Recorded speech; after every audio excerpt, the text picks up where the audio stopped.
This is William O'Connell, and we're talking again about the Warren Commission report on the assassination of President Kennedy.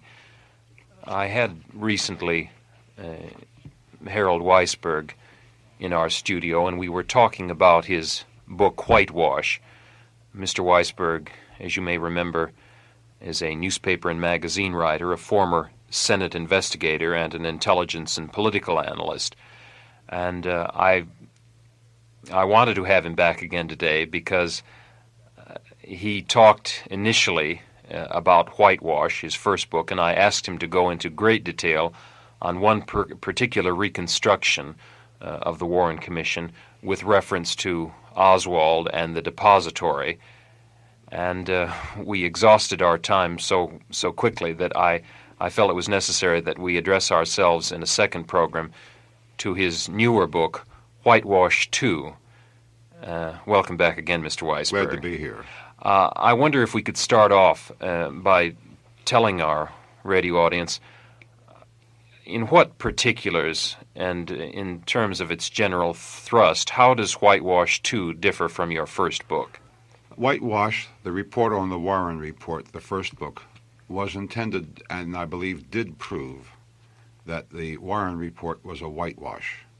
Whitewash II, which has the subtitle, The FBI Secret Service Coverup, is intended to show how the whitewashing was done and by whom. I believe it does this overwhelmingly, and although I am absolutely without doubt that Whitewash, the first book, utterly and completely destroyed the report, it is so overwhelming in the second book that there's been absolutely no denial, even when responsible elements of the press have questioned the government agencies involved about it. Now, in the New York, I was going to say in the New York Review of Books with reference to Whitewash I, an article in there said that you had given perhaps, I believe, the closest analysis of the evidence contained in the 26 volumes. But I understand since then, and especially after reading Whitewash II, that you have perhaps more than any other critic, I would say, of the case, immersed yourself in the files of the National Archives, and it is largely from newly released files and documents that you have formed the basis for Whitewash II. That is correct. And if you'd like to know the extent of my immersion, with my wife, I figured about 2 weeks ago when I was driving and had time to think, that the two of us have a total of over 22,000 hours of work on this subject. Could you tell us something about the National Archives themselves? Yes, and how you go about your work there? Generally misunderstood. Everybody has the idea that this is a great big conspiratorial thing and you got to sneak in the middle of the night and bribe people and all that sort of stuff, and it's utter nonsense. These are the most dedicated and responsible kind of public employees who are in charge of really our national heritage. All of the great documents of our history are stored there, and many of less importance that are important to individual people in various aspects of their interest and work. The archives are wide open. You can walk in, authenticate your needs and purposes, and use the facilities where there are classified files or where there are restricted files. Now, the archive that has been established on the assassination, and it's a shamefully inadequate thing. But aside from that, and of course this is not the fault of the people in the archives. The conditions are controlled from outside of the archive, and it's beyond their jurisdiction and competence to make decisions. But where they function impartially, they function honorably. They do not reveal the interest of one researcher to another or his discoveries. They're honorable people. And in order to have access to this archive, all you need to do is show that you're a qualified researcher or even just a newspaper man. Then you are given a card which identifies you. If you have to take equipment in, such as a typewriter, you get a property pass, and there's no rigmarole about it at all. And there is I hate to call it a bibliography. In fact, I hate to call it anything. But what is pretended to be a list of what's in this file is available. And if you're enough of a genius and can understand the gobbledygook of the various agencies, especially the FBI, which has everything listed more or less as Oswald, communism, Cuba, sometimes they add Russia. And this is a description of perhaps a third to half of the documents, one way or another. Now, you mentioned, Mr. Weisberg, that what is available to the archives, I think your phrase was, is not always controlled by them. I wonder what you meant specifically. I mean by that the archivist himself has not made anything secret. What is denied researchers is denied by the executive agencies, mostly the FBI. By number, about a third of the files are secret. Now, since we can't see them, we don't know what they are by volume. The volume of the entire archive is approximately 300 cubic feet. Most of the CIA stuff is classified secret. If it was yesterday's unrefrigerated milk toast, it would still involve the national security. But mostly it's FBI stuff. However, I've had no difficulty at all in working there. They've been very cooperative, and nor have I had any difficulty in getting some of the most shocking, if not the very most shocking, documents in our history from these files. Now, the archives people are very cooperative. I didn't have to sneak them out or take a spy camera in. They made Xerox copies for me, 20 cents a copy. If I need an 8x10 print, the photography is $1.50 a piece. The prices are nominal. And they get it for you. This is their function. They're very responsible people. So I don't make any pretense of being James Bond. I'm an analyst. And the archivist and all the people under him are remarkably cooperative. And it is this from which my second book that I say shows an FBI Secret Service cover-up comes. Now, to what degree does the material in the archive differ from what we have in the 26 volumes, where certain FBI and Secret Service interrogations are printed in facsimile, in addition to the testimony given before the Commission in toto and then Commission counsel individually? Sometimes they are identical. Sometimes you find by the Commission's file number what you may recall having already seen printed as an exhibit. These are not correlated. And those who are familiar with the 26 volumes may waste a vast amount of time going over something that already exists in the printed books they may have bought. They are similar in nature, but very often entirely different in content. But there is new material that is... Oh, absolutely. Yeah. Absolutely, and my whole new book comes from it. Now, I'd like to begin with some documents that show just how immature, just how self-serving much of it was. But in order to explain it and introduce it, I'd like to remind the listeners that I said that the purpose of Whitewash II is to show who did the whitewashing and how. Now, much of this is non-governmental. Without the lusty cooperation of the press, there could have been no whitewash. On the other hand, I think it's necessary to understand that there are many, many responsible journalists and papers, and that these people tried. They actually did what newspapers are supposed to do. One major newspaper spent more than a month with all the manpower it could get. They could find nothing. They could find nothing. Now, of course, when this happened, they were satisfied there was nothing to find, and this tended to credit the report that was subsequently issued. The truth of the matter is that everybody was foreclosed immediately by the FBI. It's a totally shocking thing. I'll give you an example that illustrates this. We have the question of the rifle. A rifle was found on the 6th floor of the depository building, and it had to be traced.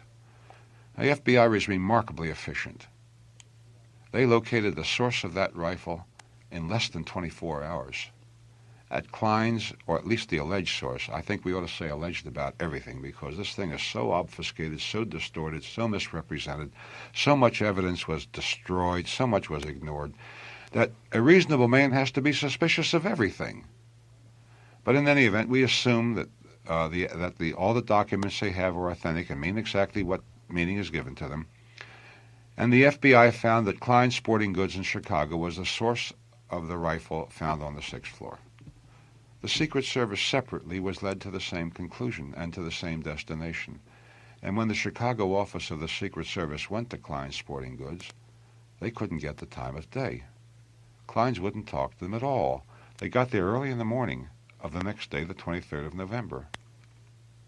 And it wasn't until 1 or 1:30 in the afternoon that one of the executives of Klein's broke down and said that the FBI told them to talk to nobody. And even then, they wouldn't talk to the Secret Service.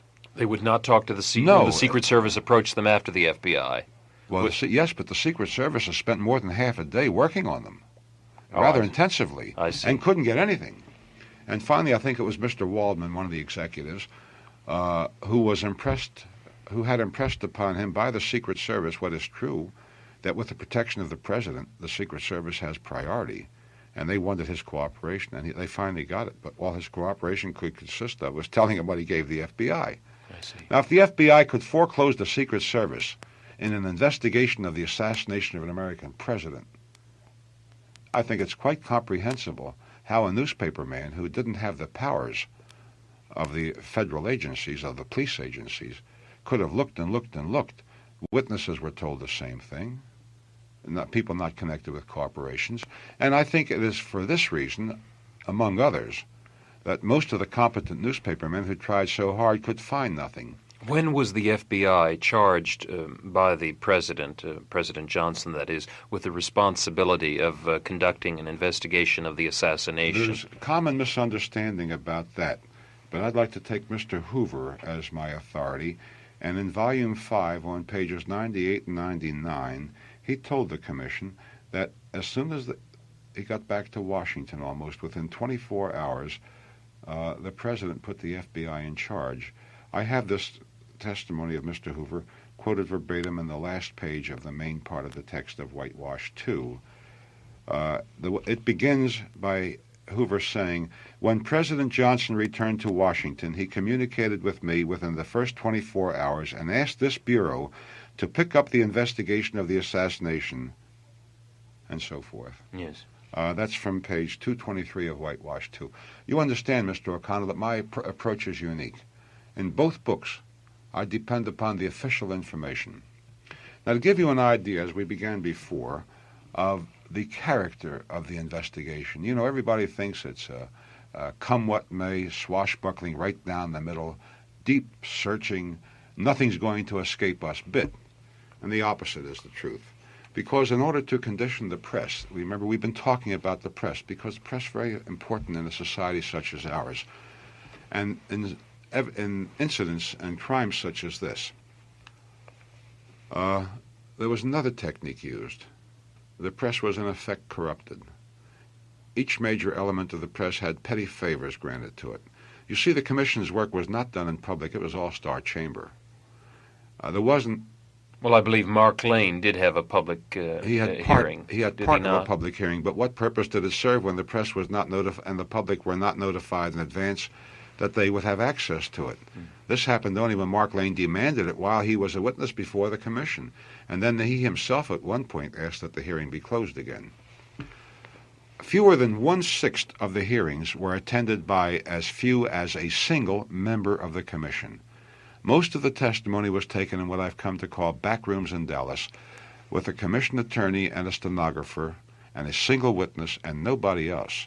And this is a mechanism that not only puts a premium on temptation, but is as close to any mechanism can be to the manufacture of error and to the indulgence of weakness.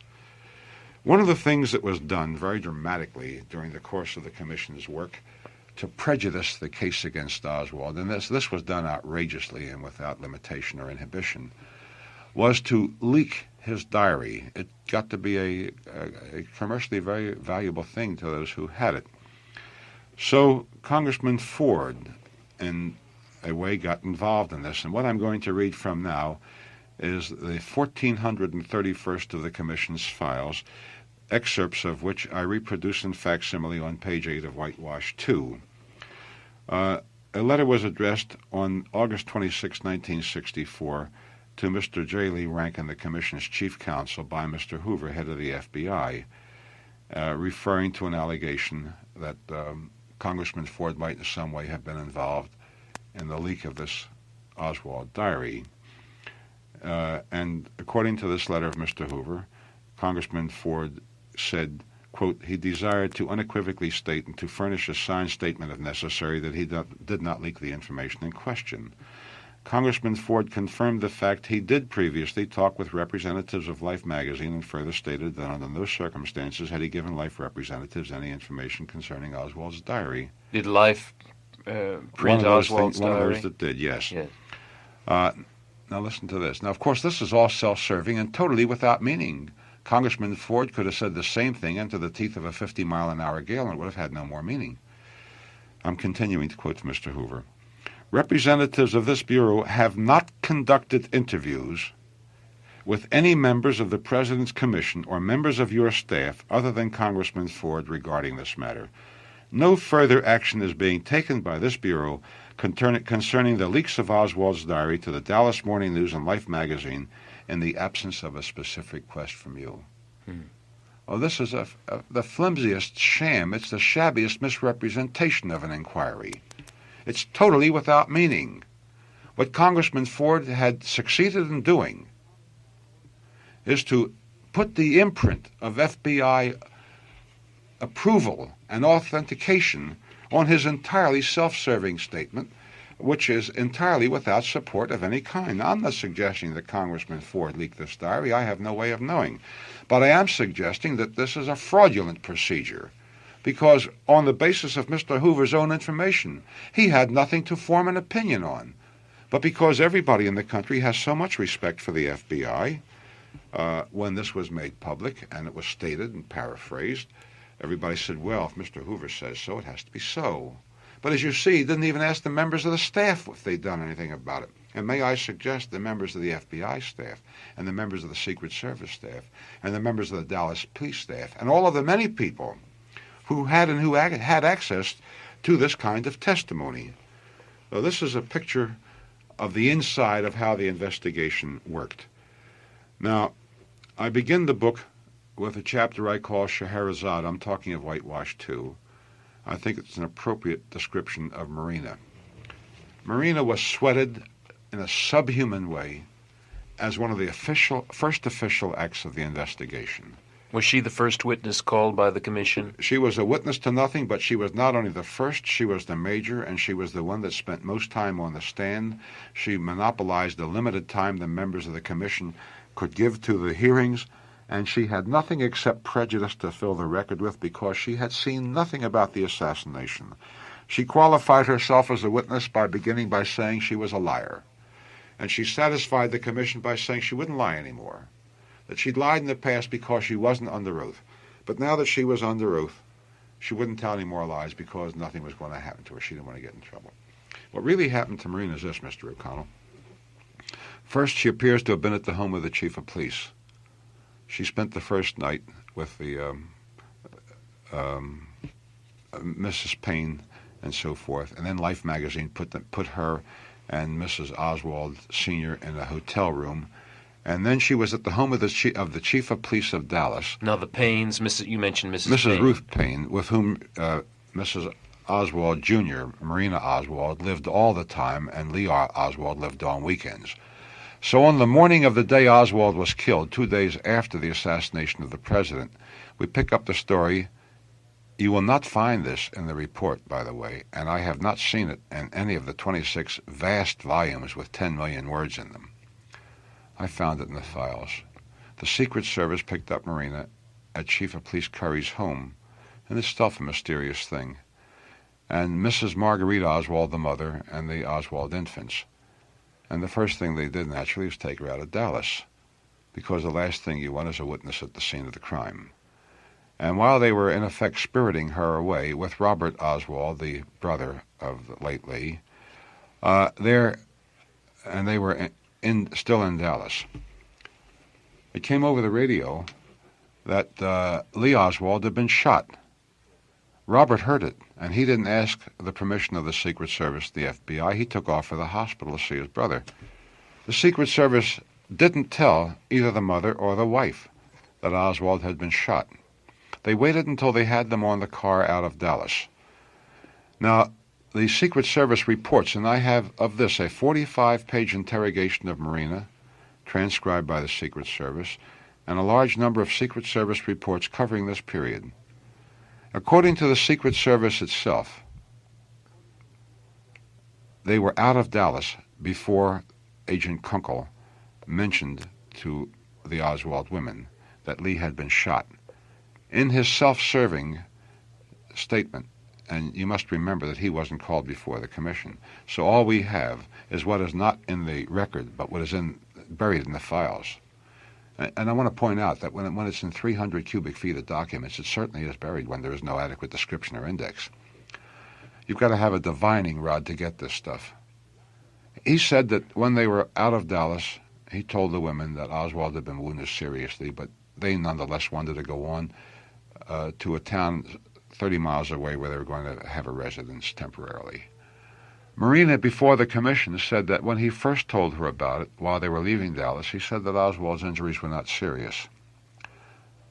This first mention is not referred to in the statement of the agent. Then there came over the two-way radio, and now the women were in the car where they couldn't help hearing it, you see. The statement that Oswald had been killed. And you can believe it or not, this Secret Service agent didn't conceive it to be his function and responsibility as either a Secret Service agent or a human being to get the women to Oswald's bedside. Because what he says is that they insisted, the word insisted I give you in quotes, they insisted on being taken to the hospital. Now, how subhuman can you get when you're dealing with human beings? Imagine these two women, one a mother and the other a wife, having to insist on being taken to the hospital room of their relative who had been murdered only because public authority made it possible. Well, it's the Commission's contention, largely, is it not, that Marina Oswald was incommunicado, partially at her own request, and to protect her from publicity seeking. It's their pretense. Because everything is diametrically opposite. I'm going to come right into that right now. So before Oswald was stiff, they took these women back to Irving, Texas, and separated Marina from her mother-in-law. In fact, they separated her immediately from everybody, except a Mr. Gregory, a member of the Russian community, who acted as a translator. And there was a rather large Russian-speaking community in the Dallas-Fort Worth area. And as I told you before, there was a tape recording made, and the transcription of the tape recording takes up 45 pages. Now, this means a very extensive interrogation because you realize that there had to be a double translation from English to Russian, from Russian to English, and so forth. There came a point when Marina protested that she was getting tired, and they continued nonetheless. Now, it's too long to go into, but believe me, that Marina's first story is not her final story. Everybody will probably remember the rather dramatic figure of speech so well exploited by the Commission, that fateful rifle of Lee Harvey Oswald, attributed to Marina. This was her identification of the alleged murder weapon. Yeah. But what actually happened is that she said at this particular time that she didn't know rifles came with telescopes, and she saw the one attributed to Oswald on television. She said that his had no telescope on it, as she called it. This is only a sample of the differences between what originally Marina said and what the Commission ultimately found in her testimony. Now, she was actually held in protective custody. It is a shabby pretense to pretend that this was for her own interest. She was given to understand very explicitly that if she knew what was good for her, she would say what was expected of her. She was told that if she wanted to stay in this country, she would have to cooperate, and she was subject to deportation. I submit in the face of this, Marina should never have been called as a witness. I submit that the government, if its own integrity was of any interest to it, should have exposed this entire thing, which I have from its record and from its record alone. Marina could never have been a witness in a legal proceeding because the Fifth Amendment would have denied it. But the Commission had no reluctance to deny the dead accused his rights under the Fifth Amendment and to protect the wife with her rights under the Fifth Amendment. Instead, it made her its creature, having begun by being abused by the Secret Service, Marina Oswald has now been defamed in history by the Commission. Now, I don't find either Lee Harvey Oswald or Marina attractive personalities. Well, you've already said she would not have been a trustworthy witness. That's right, but I do say that this is a shameful way to treat any kind of a witness in any kind of a proceeding that's to be taken seriously. So this is the beginning of Whitewash II, because Marina, the first witness before the Commission, she's the first chapter of my book. And some of these documents I was telling you about, this one is Secret Service Report CO-2-34030, 1124 to 1130 is the period covered, 1963, Dallas, Texas. A report of Special Agent Charles Kunkel. This is the they insisted bit and how he got the women out of Dallas and so forth. That's on page 23 of Whitewash. Next I go, Whitewash II. Next I go into the Tippit murder. And let me say briefly that this is another pure fantasy. Well, this is a reconstruction that I had hoped we might get to in our first broadcast, but we were unable to do so. I wasn't really going to go into that. All I was going to say was that the Commission couldn't get Oswald to the scene of the crime until 5 minutes after it was on the police radio. The Commission's report is so barren on the murder of Officer Tippit that it lacks even the official certification of his death. I want the full enormity of that to sink in, because the evidence against Oswald at the book depository just didn't exist. The police made it seem as though Oswald could have been a president killer by affixing to him the label of cop killer. And everybody, policemen and others, absolutely hate, and they should hate, a man who kills a policeman, because policemen are important in our society. We require them. We can't get along without them, and we should hate a man who kills a policeman. So they fixed the label of cop killer on Oswald, knowing full well that he couldn't have done it. They couldn't get them to the scene of the crime on time. Well, they paced off a reconstruction of their own that, according to their reasoning, permitted him to have arrived just in time to have. That's exactly what the report says. The report says that the Commission reenacted it, and this showed that he could have done it by walking fast. But I tell you that it shows the opposite. I tell you that when this reenactment was made by the Commission staff, including even its editor, by representatives of the state of Texas, by one of the Commission's stable of incredible witnesses, the cab driver Whaley, that they couldn't get Oswald to the scene of the crime until more than 5 minutes after it was on the police radio. The time allowed by the Commission's reconstruction to get Oswald to the scene of the crime from his rooming house, and its mythology by which they fix the time at which he left his rooming house.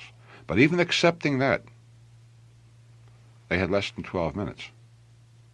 But when they reenacted it, it took them 17 minutes and 45 seconds.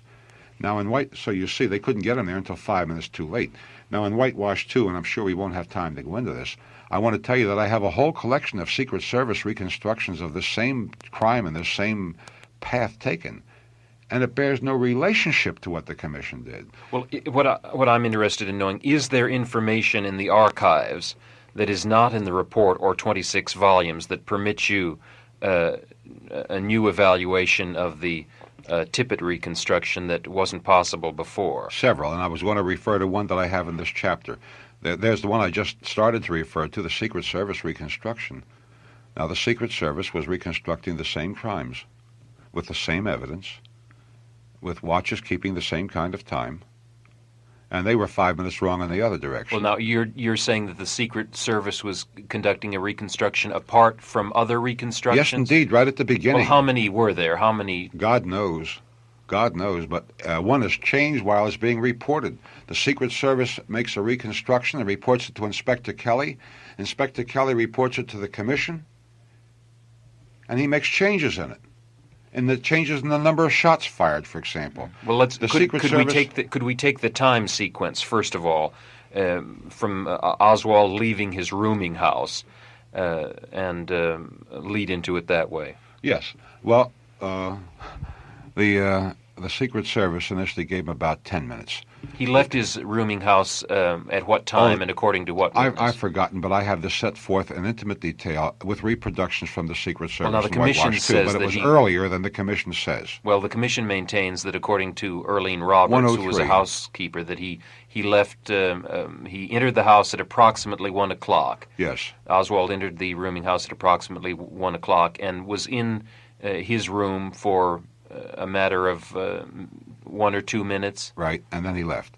Now, when the Secret Service gets to this, they give Oswald a half minute inside the house and standing in a bus stop where Mrs. Roberts saw him. Now, this is totally incredible. A half minute is no time at all. In this half minute, according to the inaccurate version of what happened, because Oswald didn't change his clothes, he changed his clothing, put on a jacket, found the pistol, stuck it in his waist, and left. All of this in a half minute, and still included time he stood in the bus stop. Now, this couldn't happen. But this is the way the Secret Service leaned over backwards to get him there to be sure he could commit the crime. It was too thin for the Commission to do it in their reenactment. And when they tried to do something that would withstand examination and cannot, they couldn't get Oswald to the scene of the crime until 5 minutes after it was over. Well, now, according to Mrs. Helen Markham in an affidavit that she executed either on the day of the assassination, or perhaps you'll correct me, immediately after, she maintained, or she specified that the time of the shooting was 1:10 p.m., no, I beg your pardon, 1:06. Yes. And then there was another witness, T.F. Boley, who said, I looked at my watch and it was 1:10 p.m. Yes, But yet the Commission maintains that Oswald was shot at approximately 1:16, am I correct? Before 1:16, Before because 1:16. it was on the police radio about 1:15. I see. And let's hope that the murder had been committed before it was reported. But I tell you from some of the reconstructions, it wasn't so. It's an absolutely unbelievable story. Some of the reconstructions have the murder broadcast before it was committed. Now, I know this is just error, but this gives you an idea of the manner in which the murder of the president was investigated. Yes, well, because the Tippit murder is part of the story of the murder of the president. That leads one to the question, then, with the release of this Excuse crime... me. Surely. There's not a question here of release, Mr. O'Connell. There's a question of access. But a lot of people misunderstand this. I'm not implying you do, but I think that I'd like to make specific what has happened. It is just that people may go there and see it. But the government does not turn out releases on this, does not make copies and broadcast them. They've just opened up an archive that people can go into, and it refers to some of the material only, most of it. Yes, but I'm sure that their contention is that they have examined this evidence and found it wanting or inaccurate, yes, and have come to a final reconstruction that makes a judgment on this material. And is equally inaccurate. It's totally impossible. Now, the key to the whole thing is, of course, the killing of the policeman Tippit. He was, after all, killed. And he wasn't killed by a pistol, he was killed by bullets.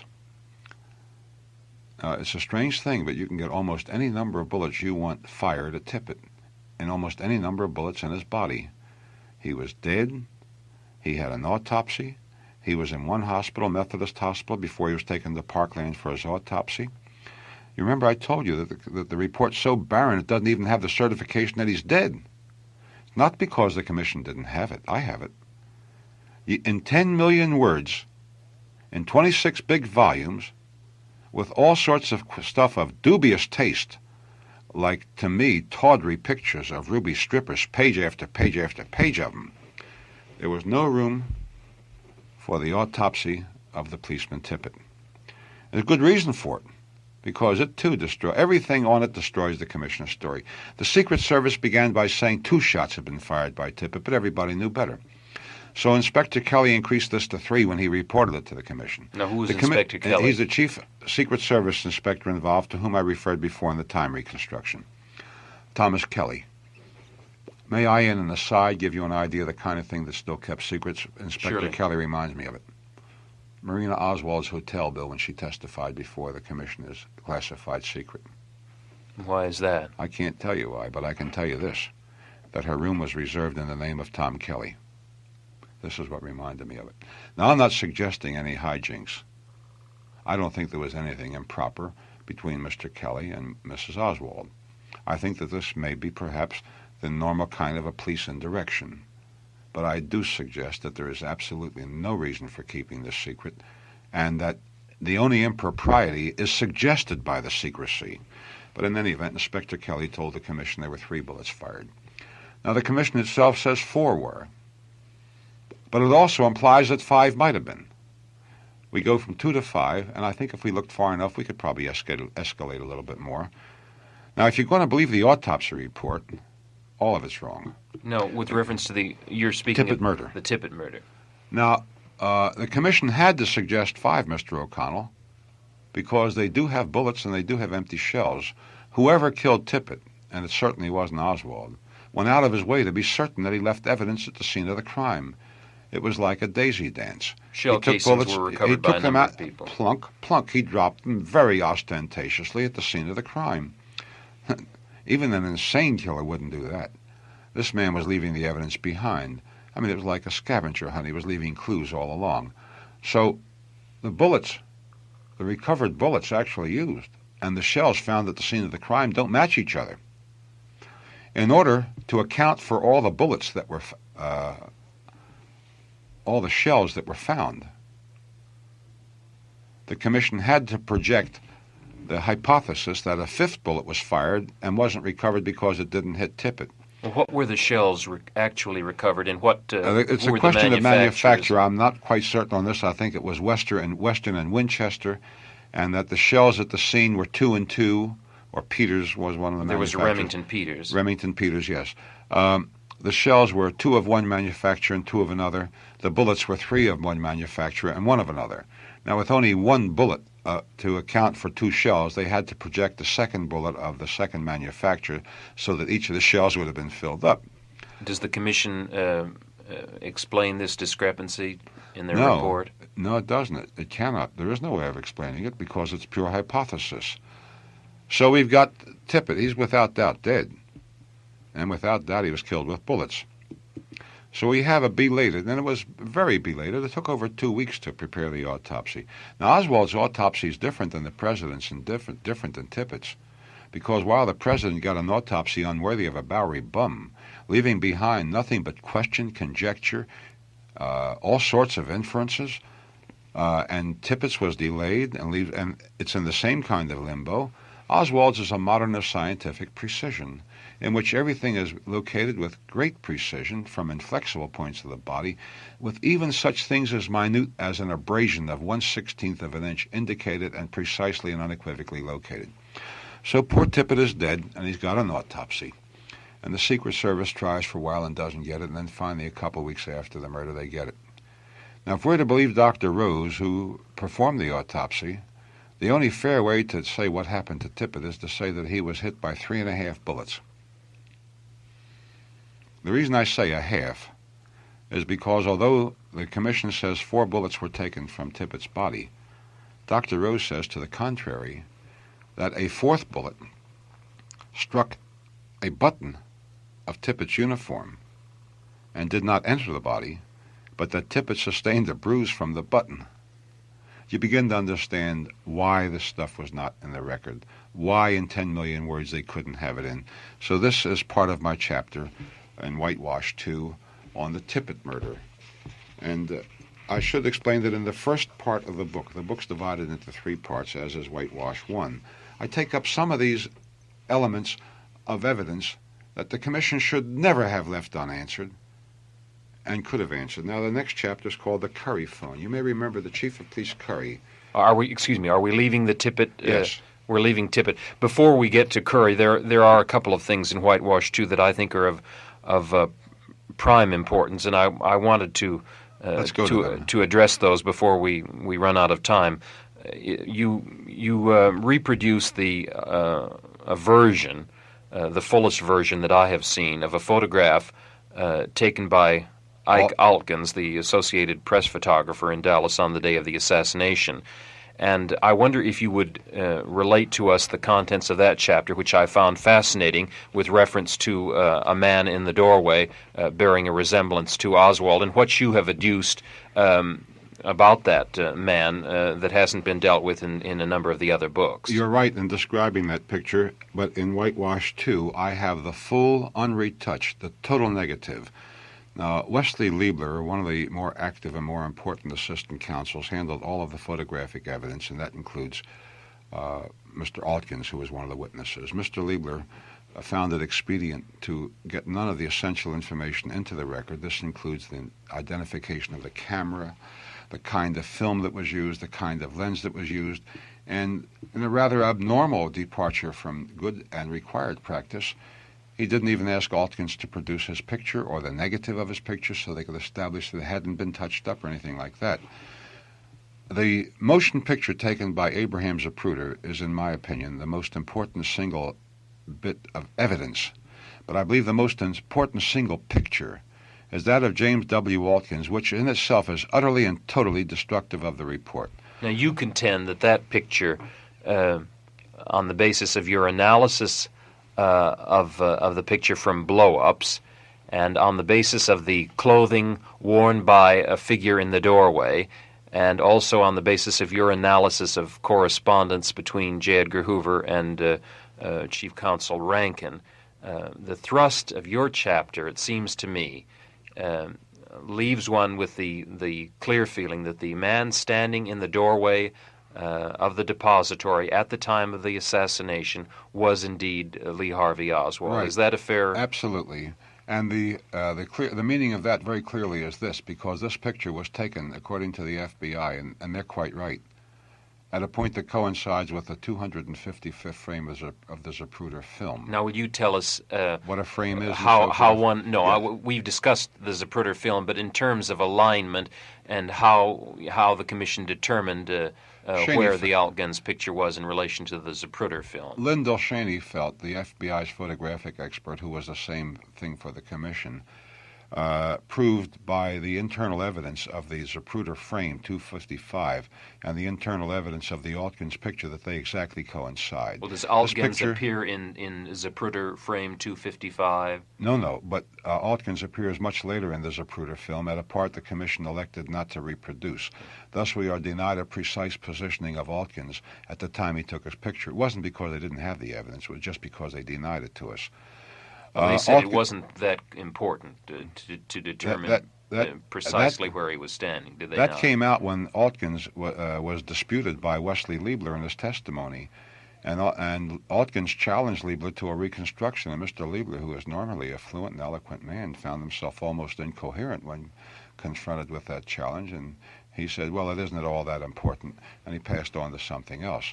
But the truth is that this picture was taken about halfway through the assassination, and it must be obvious that Oswald could not have been on the first floor observing an assassination he was simultaneously committing from the sixth. Now, this picture has any number of things, but let's begin with that one thing. There's the figure of a man leaning up against and twisting himself to his left around the western end of the doorway. He is wearing a shirt that has a dark body and a pale fleck in the picture going through it. In the texture of the shirt itself. Yeah. Oh, yes. It's unmistakable. Fabric of the shirt. It's a long sleeve shirt. It's November 22nd, but the shirt is open at the top. And there are, in enlargement, you can see a little bit of an unusual shape as though something has been pulled there. Now, Oswald was arrested and he was photographed. He was photographed in the police station, in the elevator, and coming out with his hands handcuffed. That picture is these two pictures are exhibits 1796 and 1797 in the commission's record, but they are at no point printed adjacent to the picture I've just been telling you about, this part of the Altkins picture. Now, Mr. Schoenfeld took part of the picture of Oswald when he was arrested, and here, if I may have an aside, the FBI had a tremendous compulsion to decapitate Oswald photographically. Although Oswald certainly had his head in Exhibit 1797, he does not have it in the enlargement of 1797 made by Schoenfeld and introduced into evidence as Schoenfeld Exhibit 24A, which I reproduce on the inside back cover. I should tell the listeners that all of these pictures are reproduced in the book so they can see for themselves what I'm talking about. Schoenfeld marked Schoenfeld 24A, the exhibit, with certain identification points, two of which, numbers 5 and 6, show buttons missing. This is a picture of Oswald after he had been arrested. With everything except his head. They got the tip of his chin, and they don't even have his mouth. Oswald's head's not on it. Thus, of course, we obviously lose points of identification in his face, in his hairline. We have to presume this is an accident, just as we have to presume that when Schoenfeld was making a duplicate of a picture of Oswald holding a rifle, which when published had the shadow of his nose going in one direction and the shadow of his body going in another, he selected from the thousands of employees of the FBI working underneath the roof on which he took the picture only one man whose face he said might not be shown in public. So that picture is decapitated too. Now, the Schoenfeld Exhibit 24A shows buttons missing at exactly the same point at which the shirt of the man in the doorway is open. It shows a pattern which is remarkably like that of the man in the doorway. The commission, through the FBI, was told that another man, not Oswald, was this man in the doorway, another employee whose name is Billy Nolan Lovelady. And there was a lot of hedging and fudging on this, but the commission's hand was forced by people asking questions about the picture of the man in the doorway, and they directed Mr. Hoover to conduct an inquiry. Mr. Hoover reported to the commission. This is the 457th of the commission's files, and I have an exact copy of it and a copy of the picture that was included. I'd like to read to you part of what Mr. Hoover told the commission in his report. Now, this is the bottom of the 4th page of the report and the top of the 5th, but I've excerpted it. He said that on February 29, 1964, Billy Nolan Lovelady was photographed by special agents of the FBI at Dallas, Texas. On this occasion, Lovelady advised that on the day of the assassination of President John F. Kennedy, November 22, 1963, at the time of the assassination, he was standing in the doorway at the front entrance of the Texas School Book Depository building where he is employed. He stated he was wearing a red and white vertical striped shirt and blue jeans, close quote.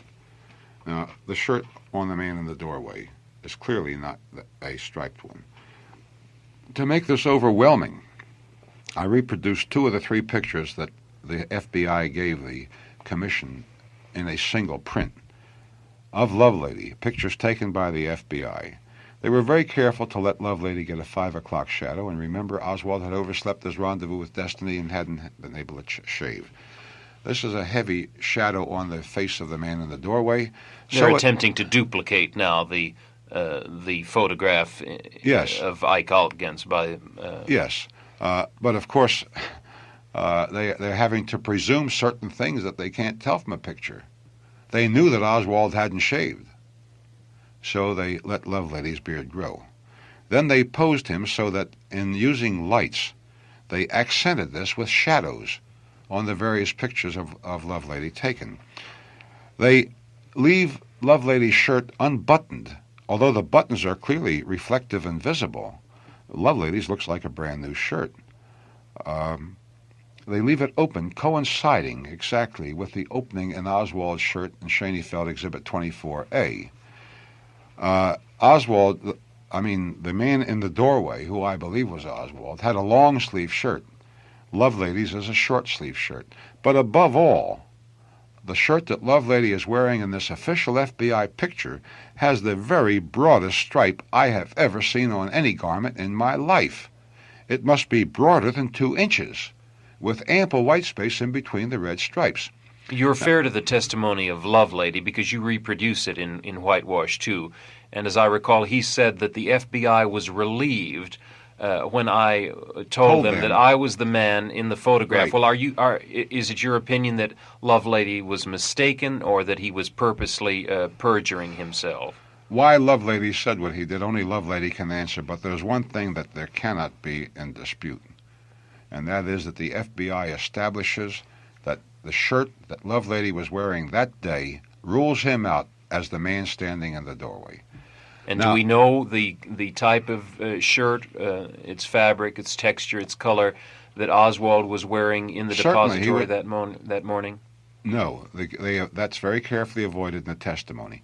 We have only the picture of the man in the doorway who looks so much like Oswald, and incidentally so does Lovelady. But we have Oswald in the shirt in which he was arrested that day. And that shirt is remarkably like the shirt on the man in the doorway. And yet we were told that Mrs. Payne I beg your pardon, that Earlene Roberts, the housekeeper at Oswald's residence in Dallas, that he had changed jackets, or that he had... The jacket, that's right, but the non-existent... When he came in from the depository. Yes, he put on a pale jacket. Yes. But the non-existent police interrogations, which are represented in various incredible ways, none of them is an interrogation report, quote Oswald as having said he changed his shirt. There's no evidence that he did at all. Now, there are many other things bearing on this, but the thing that's clear is, and all of it bears one way, by the way, Oswald is supposed to have told the police things that happened on the first floor that he could have known only had he been there. He could not have been on the sixth floor and reported what was going on the first floor, people he saw walking through and so forth. Now, I've recently discovered in some of these previously secret documents that the FBI was told by employees of the depository that they were, in fact, on the first floor and think they saw Oswald at that time. It's not in the report. It's not in the 26 volumes, but it's in the files. I think it's inevitable that we have to conclude on the basis of all of this that the man in the doorway actually was Oswald. There's one thing that is overwhelmingly clear. It cannot possibly have been Lovelady. Now, there's something even more important from my point of view in this picture. When I say from my point of view, I never set out to prove that Oswald was innocent. This is a byproduct of my researches. I set out because I wasn't satisfied that we'd been told the total truth.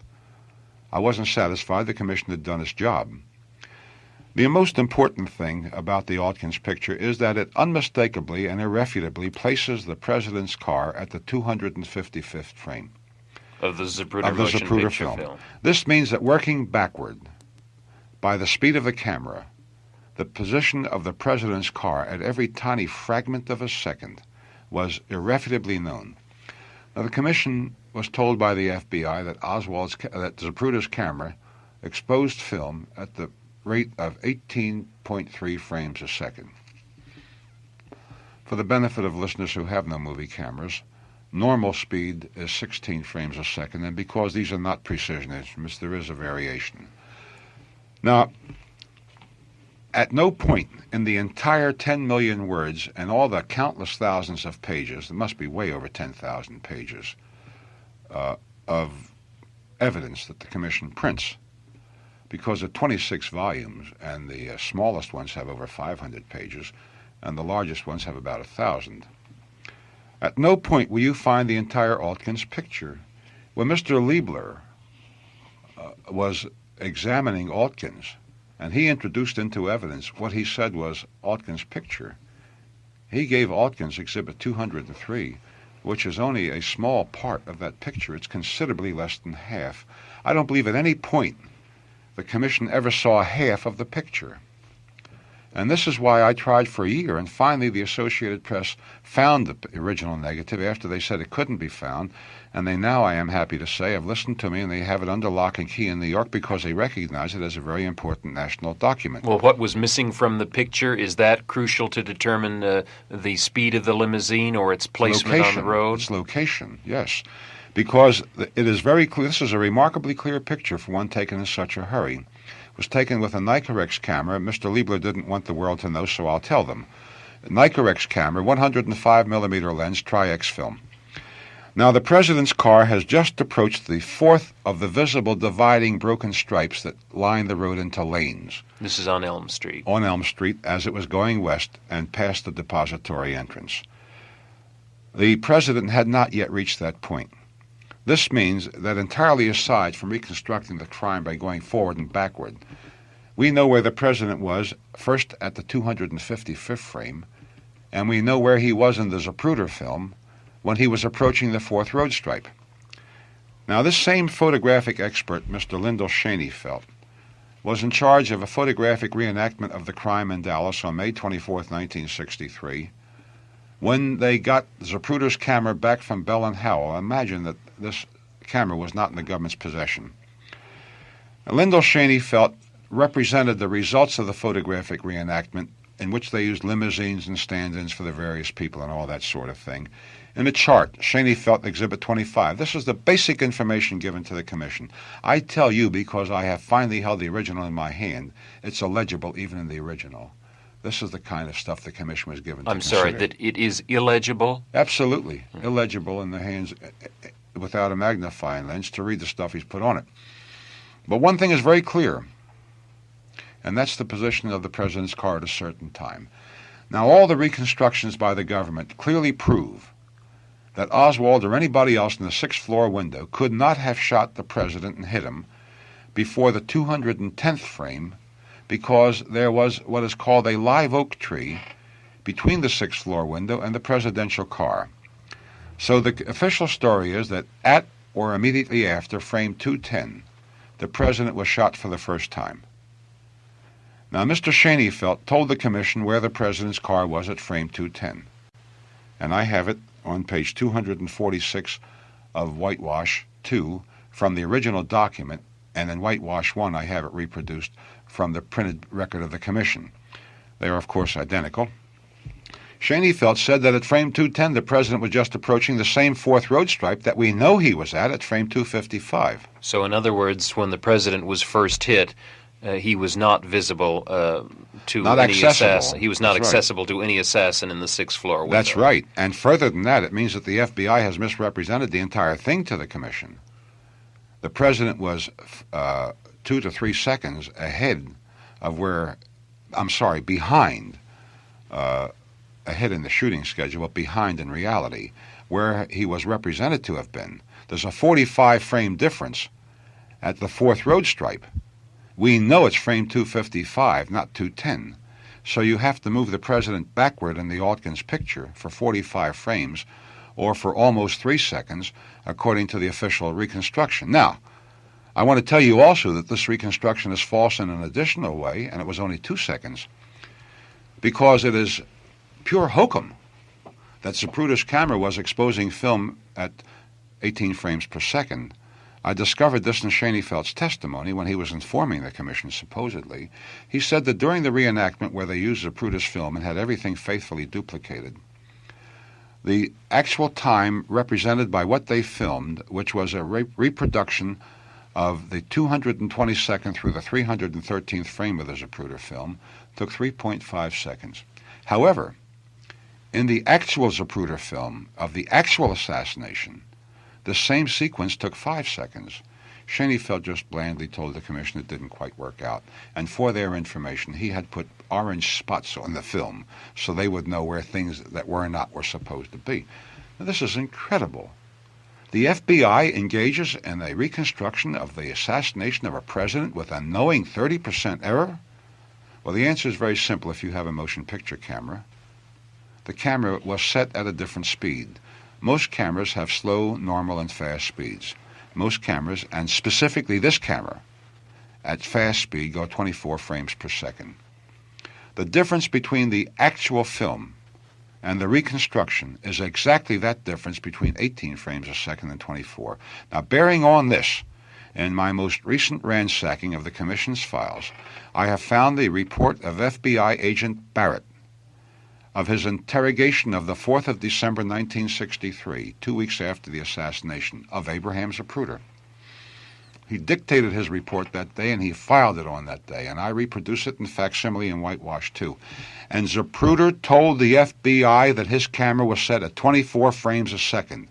Despite this, the FBI engaged in a reenactment of an assassination of a president and told the commission and made the reenactment based on a knowingly wrong figure and a knowingly wrong speed of 18 frames a second. Then from this can we conclude that the span of shots, the time span, is somewhat less than the commission says? 1/3 less. So now, how many seconds then do we have to account for all the shots that were approximately fired? 3.5 seconds, perhaps just a shade more, but certainly less than 4 seconds. Well, isn't now, that the in Oswald contradistinction rifle, to most of the ear witness testimony at the time of the assassination? No, it is to some and it is not to others.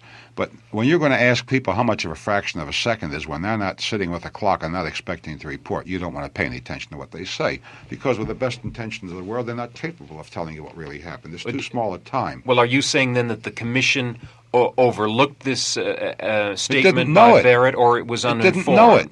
It did not know it. No, what I am saying that the members of the commission had no way of knowing what I'm just telling you. Barrett's affidavit was never examined by members of the commission or the commission staff? There's no evidence that it was. Now, the commission staff is another matter. I cannot imagine it being in the files without the staff being aware of it. But I cannot imagine the members of the commission having seen it. It's not in the report. It's not in the appended 26 volumes. Now, we have to go one step farther from this. The Oswald rifle, or the rifle attributed to Oswald, not in the hands of a duffer like Oswald, but in the hands of the most skilled men in the world, and presuming it worked perfectly, which it didn't in practice, it had a tendency for the bolt to stick, to just put another bullet in the chamber required a minimum of 2.3 seconds.